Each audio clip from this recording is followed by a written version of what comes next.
কোটা সংস্কার আন্দোলনকে ঘিরে সংঘর্ষে সারা দেশে যেসব প্রাণহানি ঘটেছে প্রতিটি ঘটনার বিচার বিভাগীয় তদন্ত হবে বলে জানিয়েছেন প্রধানমন্ত্রী।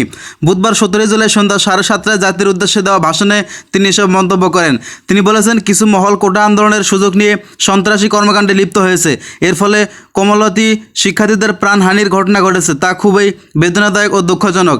তিনি আরও বলেছেন, একটি আন্দোলনে ঘিরে অহেতুক কথাগুলো মূল্যবান জীবন ঝরে গেল। আপনজন হারানোর বেদনা যে কত কষ্ট তা আমরা চেয়ে আর কেউ বেশি জানে না। প্রসঙ্গত, চলমান কোটা সংস্কার আন্দোলনে গতকাল মঙ্গলবার বেশ সহিংস রূপ নেয়। এদিন ঢাকাসহ বিভিন্ন স্থানে সংঘর্ষে 6 জন মারা যান, আহত হন কয়েকশো আন্দোলনকারী শিক্ষার্থী ও ছাত্রলীগের নেতাকর্মী। এই অবস্থায় মঙ্গলবারই সারা দেশে স্কুল কলেজ বন্ধ ঘোষণা করেন শিক্ষা মন্ত্রণালয়।